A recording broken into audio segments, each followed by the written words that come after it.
मीरपुर नाम के शहर में तेजस अपनी पत्नी नीरू के साथ रहता था। पति पत्नी दोनों ही नौकरी करते थे। एक दिन तेजस गांव अपनी माँ के पास फोन करता है। हेलो, प्रणाम माँ। जीते रहो माँ, तुम दादी बनने वाली हो। अरे वाह, ठीक है बेटा, मैं कल ही आती हूँ। जब माँ जी शहर पहुंची तो बेटे बहू ने बहुत अच्छे से स्वागत किया। लीजिए माँ जी, चाय। अरे गर्मा गर्म पकोड़े ले आओ माँ के लिए। नीरू रसोई में गई और 2 मिनट में ही पकोड़े ले आई। जी ये लीजिए। बहू जादू से बनाए हैं क्या? अभी तो रसोई में गई थी। यम्मी। माँ जी, शीला रसोई में पकोड़े तल रही है, मैं बस लेकर आई। हे भगवान, मेरा धर्म भ्रष्ट कर दिया तूने। अब तो गंगा जल से शुद्धिकरण करना होगा। दूसरे दिन, माँ जी मैंने नाश्ता बना दिया है, ऑफिस जा रही हूँ। पर अभी तो घर का सारा काम पड़ा है।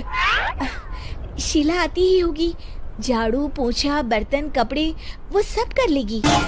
हमारे जमाने में घर का सारा काम हम ही करते थे। जी माँ जी, आप बहुत होशियार हैं, मैं घर ऑफिस दोनों नहीं संभाल पाती।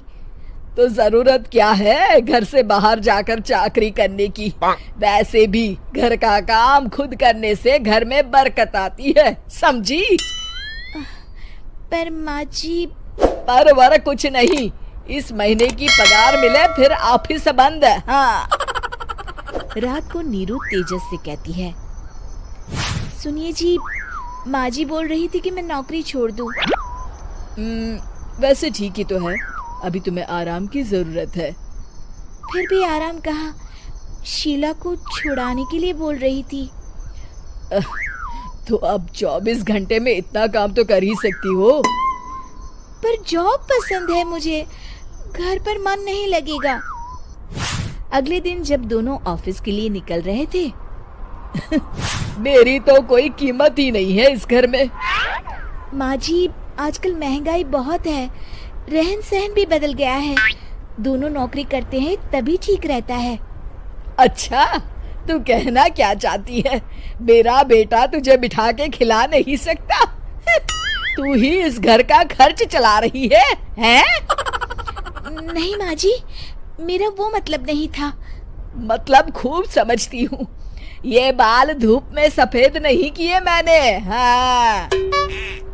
अब तो ये रोज का काम हो गया था। तेजस भी रोज की झिकझिक से परेशान हो गया था। एक दिन उसने कहा, नीरू, वैसे भी तुम्हें मैटरनिटी लीव मिलने वाली है, तो अभी से ही छुट्टी ले लो। पर क्या, मेरी सैलरी अच्छी खासी है। आखिर नीरू ने रिजाइन कर दिया। जब बच्चा हुआ तो घर में सब बहुत खुश हुए। कुछ दिनों बाद तेजस फाइल देख रहा था। क्या हुआ तेजस, कुछ परेशान लग रहे हो? हाँ, वो हमारी जितनी सेविंग्स थी वो तो हॉस्पिटल में और छठी के फंक्शन में खत्म हो गई है नीरू। और अभी वैसे मंदी चल रही है तो मैं बोल रही थी कल मुन्ना को हेपेटाइटिस का टीका लगवाना है।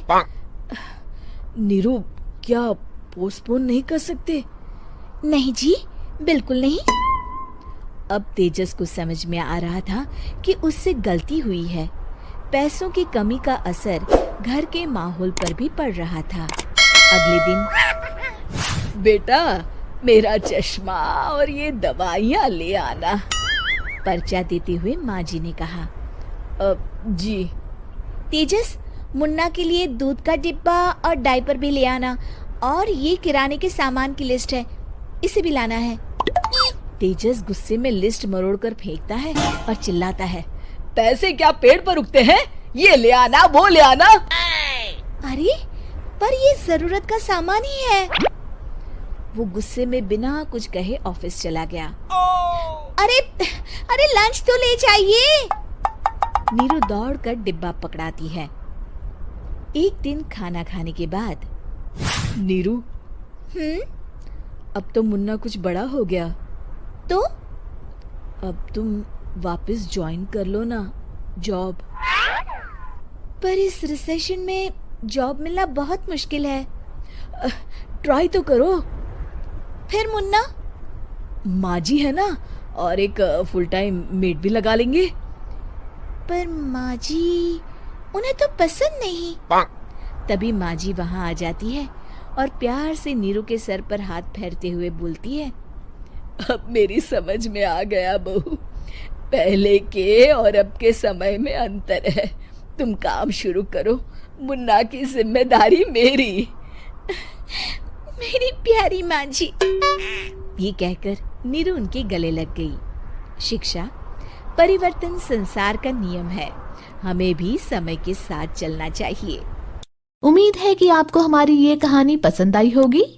कृपया हमारे चैनल को सब्सक्राइब करें और सभी अपडेट्स के लिए बेल आइकन जरूर क्लिक करें। और हाँ, वीडियो लाइक और शेयर करना मत भूलिएगा। Bye bye.